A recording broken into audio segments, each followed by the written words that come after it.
All right. So, for my presentation, I am a big history buff. I'm a history major, and we feel the need. We have like a biological imperative to use our degree for literally anything because there's no career pathway that our degree is necessitated by. So, I decided to make my presentation this month on why early humans were Chads. So if you could go to the next slide for me, brother. Yeah. So this is a family tree of the Homo genus. So as some of you watching and a few of you in here may be aware of, the oldest Homo sapien that we've discovered today was around 300,000 years ago, discovered at a site named, and I apologize in advance for butchering the pronunciations in this video because there are going to be a lot of them. Go all the way the wrong direction. Like, just go as badly pronounced as possible. Okay, so 300,000 years ago in a site named Jebel Irhoud. Yep. Perfect. In Morocco. Speaking backwards.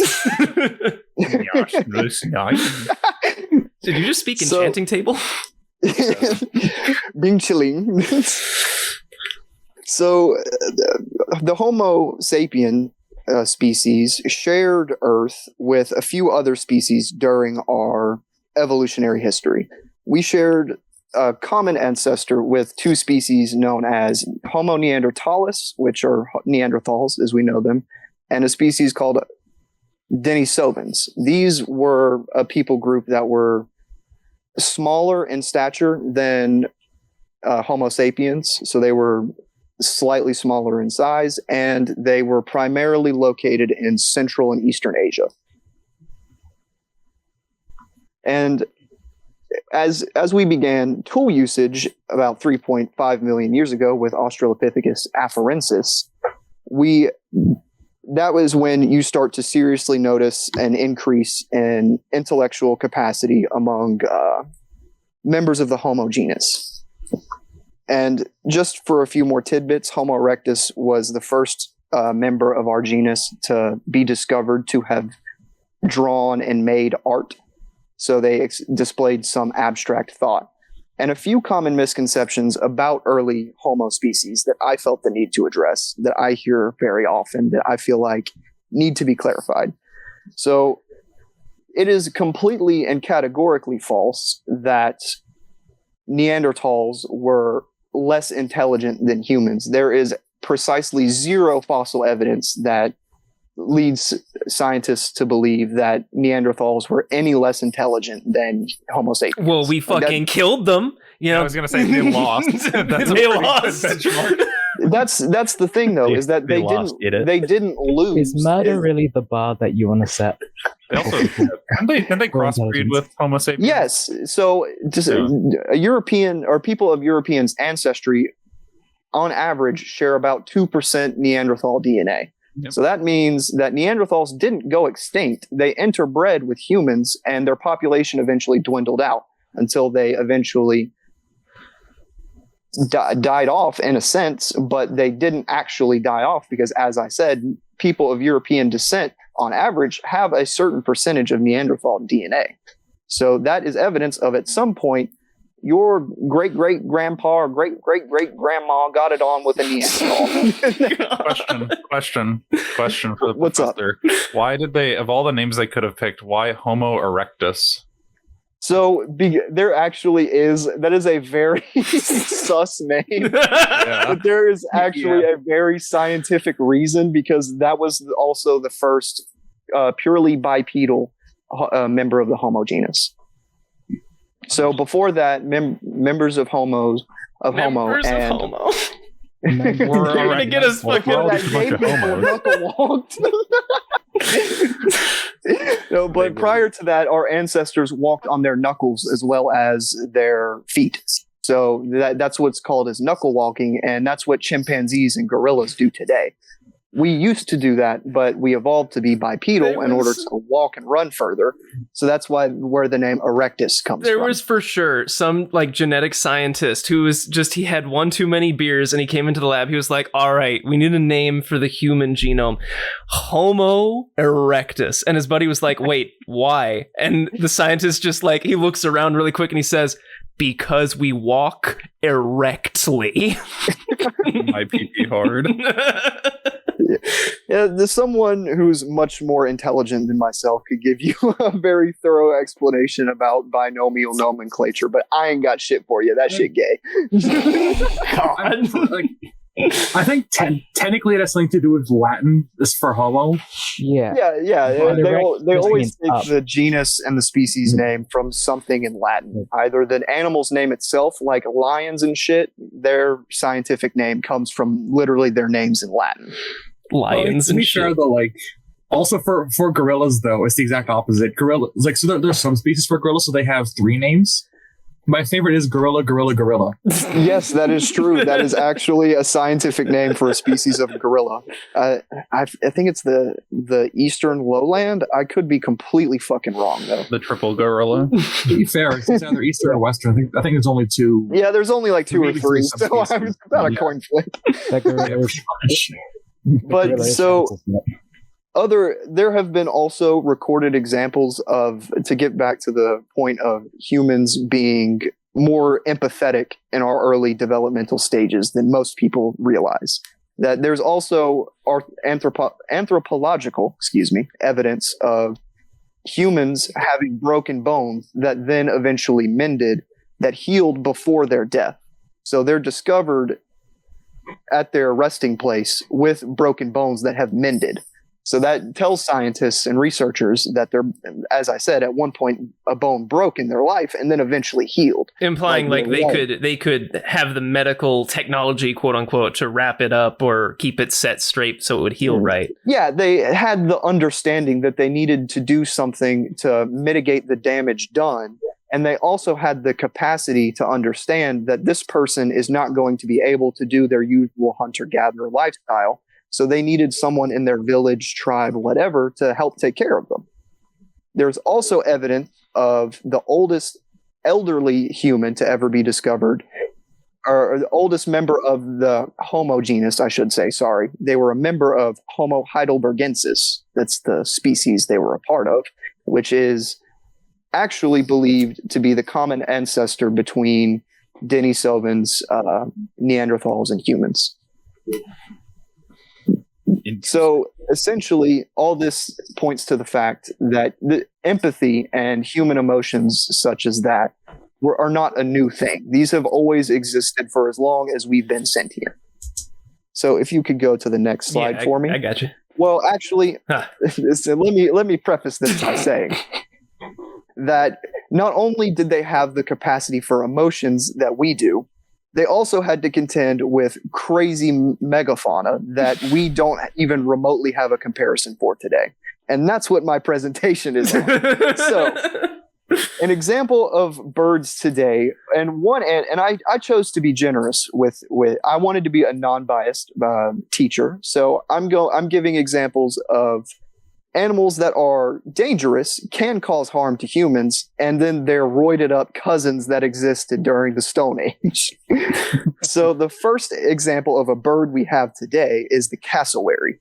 This guy can reach around 6 feet tall and has, as you can see in that picture, about 4-inch long talons. So if one of those guys kicked you in the chest, it would not feel very good and would in fact probably kill you. And fun fact, that has happened more than once. The first recorded instance, I discovered this while researching for this video, actually. The first recorded instance of a human being killed by a cassowary came in 1926. Some Australian cunt tried to, just saw a cassowary in his backyard or in his farm, tried to kill it with a stick, and then the cassowary obviously tried to defend itself, and it killed him. Damn. And also a fun fact. Did the cassowary get his farm afterwards? Actually, that's how property laws in Australia work. Yep. If they kill you, then they get if a bird kills you, it gets your land. It's an honorable duel. But so the caveat to these birds genuinely being dangerous is the fact that there aren't many of them on Earth, maybe a few thousand individuals, and they're all specifically located on the island of Guinea, Australia, and a place called an archipelago named the Aru Islands. So there's not a wide range that they inhabit. And despite their low numbers, they're not an endangered species. So it's not as if they're being overhunted or anything. If you the danger. Yeah, I was going to say, if you heard like how this thing sounds, you wouldn't hunt it even if you were paid more money than God. Like these things, they make a death rattle just normally. Like their normal just sounds like other animals dying. Like it's literally a demon spawn. And the last recorded example of a human being killed or harmed by a cassowary was a Florida man in 2019, despite their nearest ecosystem being nearly 10,000 miles away.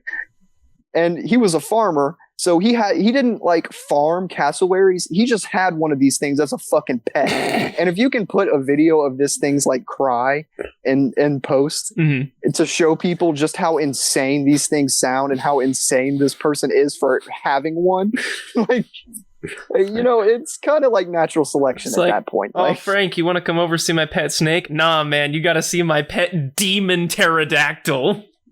This giant tropical bird that murders things where it lives. I'm going to keep it as a pet. Do you think a cassowary could kill a hippo? No. No way in hell. Hippos are crazy. Yeah. Depends on the scenario. I guess. But yeah, like if it's a baby hippo, then maybe. But anything more than a juvenile baby, I guess. This is true. I could kill a baby hippo. I think. This is scientifically accurate. But so, and that's just an example of one of the craziest birds that exist today. Whereas most people are afraid of fucking geese, which is why I felt the need to include the Tirzu video. Shout out to Tirzu. Yeah. Mm-hmm. So if you could hit the next slide for me and show some examples of birds during the prehistoric era. Are you telling me Big Bird is a prehistoric bird? We'll get to that. Okay, all right. Yes, actually. So the largest bird, or the heaviest bird to ever exist, was known as the elephant bird.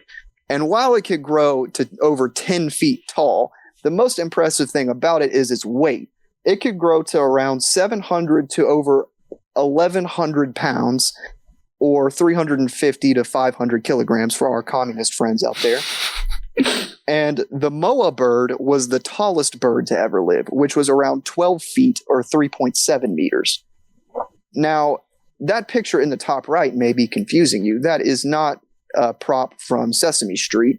That is, in fact, a fossilized egg discovered of, I believe that was an elephant bird egg. And they're just to further reiterate the fact of how far these species have fallen, their closest living relative today, they were both a part of the same genus, I believe, moa birds and elephant birds, although moas inhabited New Zealand and that area of Polynesia.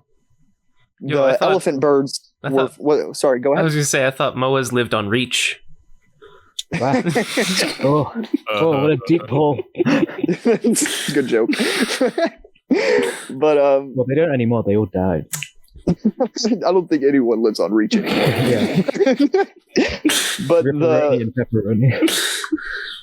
the elephant bird, the elephant bird was located exclusively in Madagascar, which, while these may sound like relatively restrained habitat ranges for these animals, for me to be comparing them with, say, a goose, both of these areas were populated by humans. In fact, the moa bird didn't go extinct until after the arrival of humans on the island between 1200 and 1300 AD.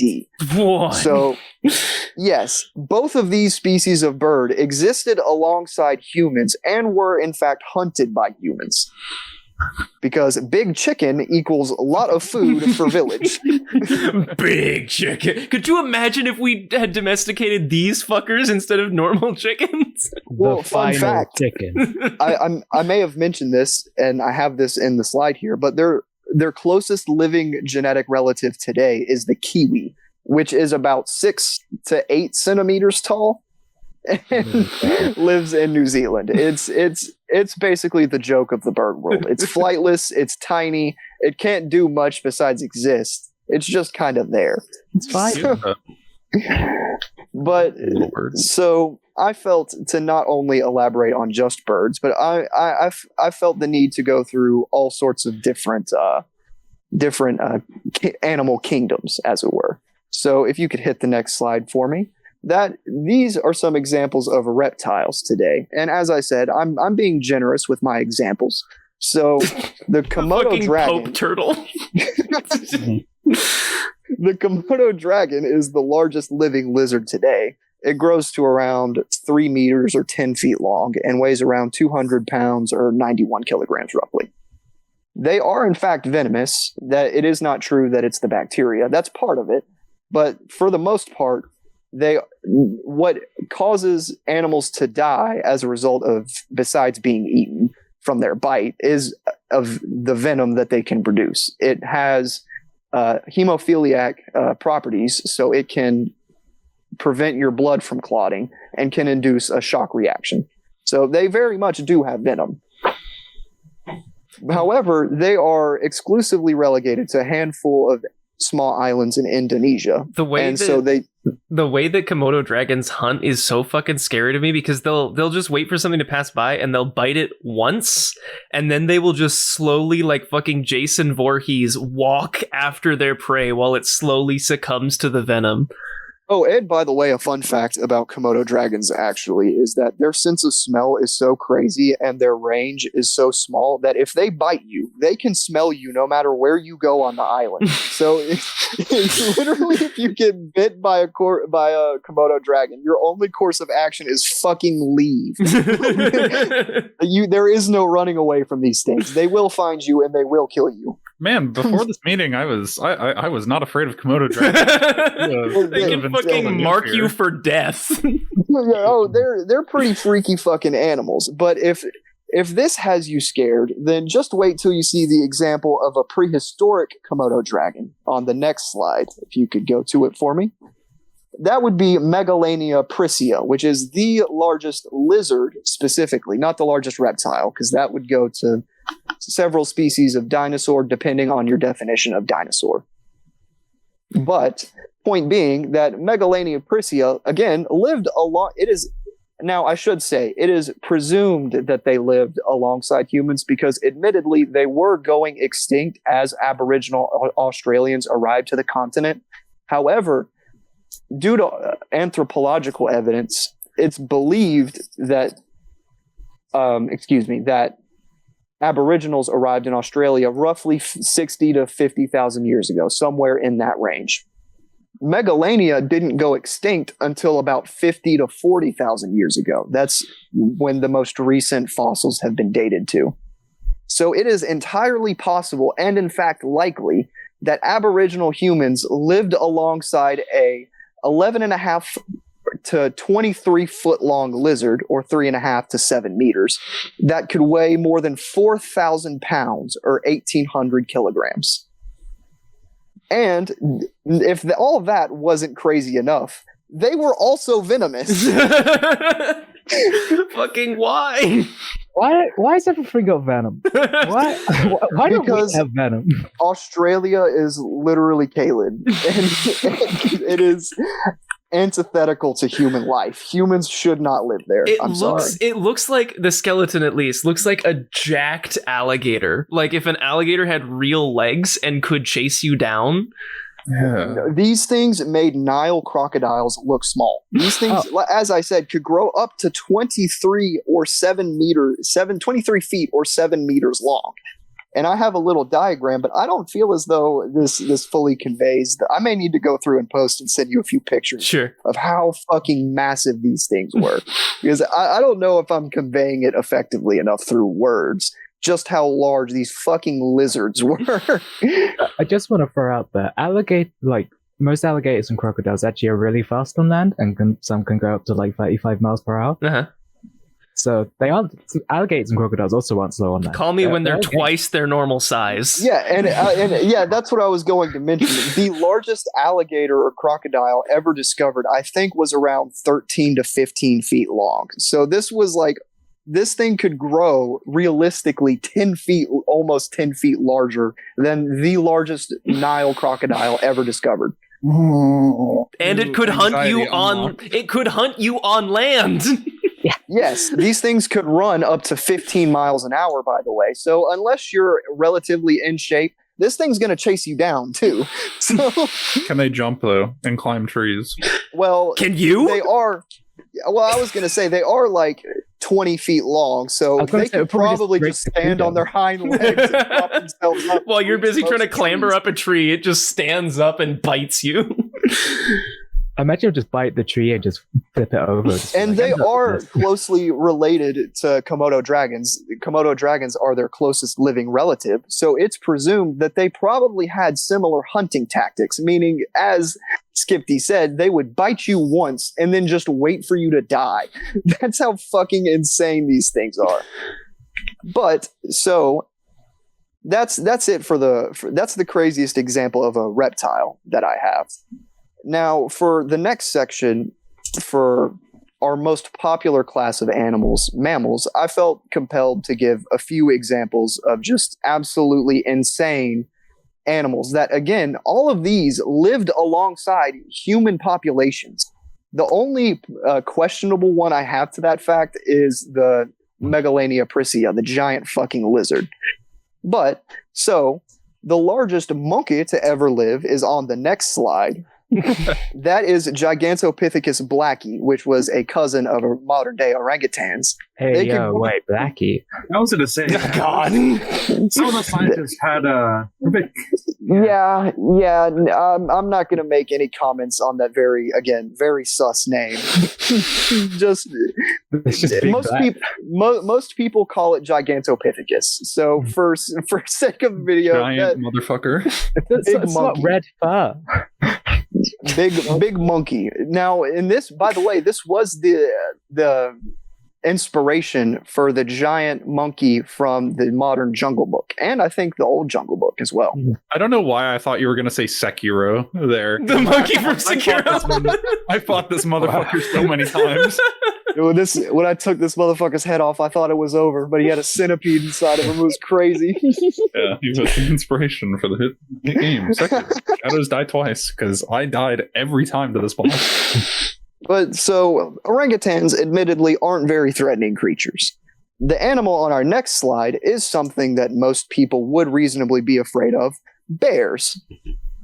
The largest bear to ever exist lived alongside humans in North America, was the short-faced bear, otherwise known as Arctodus simus, which could grow up to about 3.5 meters tall, upright, by the way, and weigh about 860 kilograms. So I have a few examples of them compared to the size of the average human, around just under 2 meters or 6 feet tall.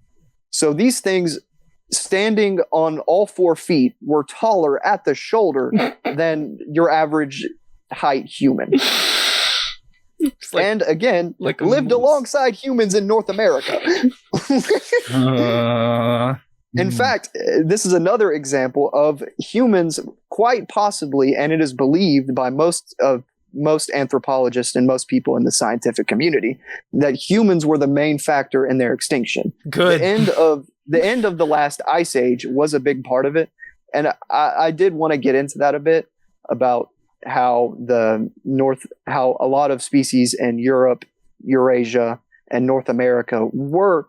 Humans definitely played a part, but more than anything, it was the receding of the ice caps leading to many of these animals simply not being able to inhabit the regions that they used to. It wasn't just, for many species, human predation. So I don't want it to seem like I'm making the point that humans bad. In fact, I think it's quite the opposite. It's crazy that these humans lived alongside these things. And so animals that we all know and love today, like dogs and cats, also had counterparts during the prehistoric era. So on the next slide, I have an example of course, the modern cat. And then what was called the Smilodon, or a saber-toothed cat, which lived alongside humans in North America and could grow to almost 2 meters long and up to 340 kilograms. So bigger than any big cat today, save for maybe the biggest Bengal tigers on the earth. And these cats are estimated to have had a population in the millions in North America alone. Where'd they go? So they again, they had millions if they fucking Ice did. Age ended, humans hunted their prey and them, and so there just wasn't a lot to eat, and there wasn't anywhere to live, so they just fucking died. The problem with being a large carnivore anywhere that humans also live is that humans don't kill to eat today. We kill and store our food, so we'll like hunt more prey than we need to prepare for when we can't hunt, and that means there's a lot less food to go around for the big cats and, giant fucking lizards. There is a very specific and scientific reason as to why all of the megafauna everywhere outside of Africa have died off. It's because all the megafauna in Africa evolved alongside humans and our human ancestors. So they were used to human tendencies, and they knew how to avoid us, and if they needed to, defend themselves from humans. Animals outside of Africa, when we migrated away from the continent, had no such pre-existing notion or generational trauma of humans. So they didn't learn yet. Yeah. So they were to learn, though. And many of those species were already vulnerable by the time humans arrived on the continent. But that doesn't change the fact that humans existed alongside these fucking enormous creatures. So I actually mixed up the order of the next creature. Instead of dogs, I chose to go with sloths. So many people know the example of the modern sloth, which is depicted on the right. However, that is expected by evolutionary biologists to be a rarity among the sloth family. So the prehistoric example of sloths were known as ground sloths, part of the Megatheridae family. And that was actually believed to be the main branch of the sloth family. And they could grow up to be up to 3 meters tall at the shoulder. Not standing upright, by the way. Stand up at the shoulder, 3 meters tall, and could weigh up to 1,000 kilograms. So these things could topple a fucking tree like it was nothing. And they had claws I think their claws were about 8 inches long. So if they needed to, they could just slice a hole through your chest and then go about their day and eat like a bush. Like they were like, sorry to interrupt. They're like death claws from Fallout. If you They're hairy shaved death one, claws. if you shaved one down, it looked just like a fucking death claw. Yeah, these things were fucking massive, and they lived in both North and South America, but the South American variety, the South American flavor, was believed to be around 1 meter tall and up to 500 pounds or like 250 kilograms roughly.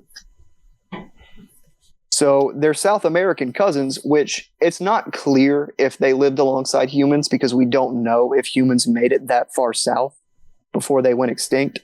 But their South American cousins were even larger than they were. However, that's kind of like the lizard that I showed, Megalania prissa. It's debated as to whether or not humans lived alongside them. More so for the South American ground sloth.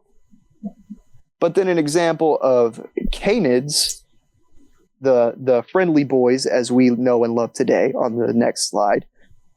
The largest species of wolf ever known lived alongside humans, the direwolf, and the scientific name for that is Canis dirus. That's in D&D. Yeah, exactly. They were real creatures. The inspiration of the creatures from all sorts of fantasy universes. They were very real creatures that 100% existed. They could grow up to be roughly 70 centimeters long and 38 centimeters at the shoulder, and could be up to 150 pounds, or roughly 68 kilograms. So bigger than any modern wolf known today, including timber wolves, which are the largest living species of wolf today. So in conclusion,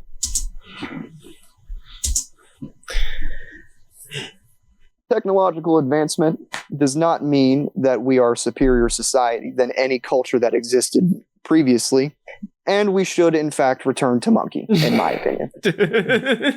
We should become big. Yeah. So We make our own megafauna human. Yeah. You mean like a titan? Mega big human. boy. A big All boy. those, like, so we need to increase our height by about 5 to 6 times. We need to become just more extreme version of a human. So Well, here's the fucking problem with human evolution. Because I've had this, it's not an argument, but I've ranted to my fiance about this a lot. The more we do that makes our lives easier, the worse everything gets. Like pregnancy in humans, it used to be that just like any other animal, a human could just shit out a baby and carry on with their life. But it got to the point where people were like taking care of you and helping you through the pregnancy. So the pregnancy could get longer. It could like be more miserable. It could take you off your feet because you didn't need to move around the way a normal animal does. Like, the more we help each other, the shittier evolution is to us. Like, glasses are going to be a necessity, something like 200,000 years from now, just because our eyes will be permanently wrong because we can correct it. So an example that I like to point out to is the rise in left-handedness after left-handedness became legal. Like, you weren't allowed to beat your children for being left-handed. The amount of people who were left-handed rose exponentially, and then it plateaued once it reached a certain point. So I think that a lot of humans probably did die in childbirth and things like that. We just didn't write it down to let people know that it happened. Like, it's kind of hard to prove that a woman died in childbirth unless like her dead we baby have the bones is right next to her. So like if that doesn't happen, we just assume she died of blood loss or something. Like there's just not really like there's no one alive from back then that we can ask. Yo, could you imagine if you could like clone a Neanderthal and try to raise them as a normal person today? That's got to be a sitcom somewhere. Oh, I'm sure that show exists. And realistically, they probably wouldn't be that different. Like if they were raised the same way, like there's a big difference between fellow members of our Homo genus, especially members like Neanderthals and Denisovans, who are very closely related to us, and chimpanzees, or even Homo erectus, as we mentioned earlier. Hey, straight gay. But so like I said, there just aren't any. That's one of those things that's kind of hard to prove, and like from an anthropological perspective, excuse me, that a mother died in childbirth, and things of that nature that we have a modern perspective on, like the need to have glasses. Like, people didn't need glasses back then. They just got eaten by fucking a saber cat. I don't know if that means people didn't need glasses. It just means the people who didn't have glasses didn't make it. Yeah, the people who needed glasses just got fucking eaten. So it was like, you know what I'm saying? I just remembered, sorry, going back to the Neanderthals thing, the point of the one with the broken leg. If you can't eat and you were like a species, I forget the exact word for it, but if you were as an individual and you broke your leg and couldn't run and couldn't eat, you just starved to death. So evolution-wise, it would mean you just need to have bones made of like steel. We should have let them die, is what you're saying. Yeah. Well, exactly. Everything has. The problem now is if you want peak evolution, we get into eugenics, and that has never gone well. God, we're not going to touch that subject. Thank you, Professor Intern Jack. Interns Professor Jack. You're not allowed the full title. Yeah, gotta get the title right. Yeah, that's why properly put me in my place. Yep. That fucking the Office video. What's your name? Jack the what? Jack the intern. That made me laugh so fucking hard.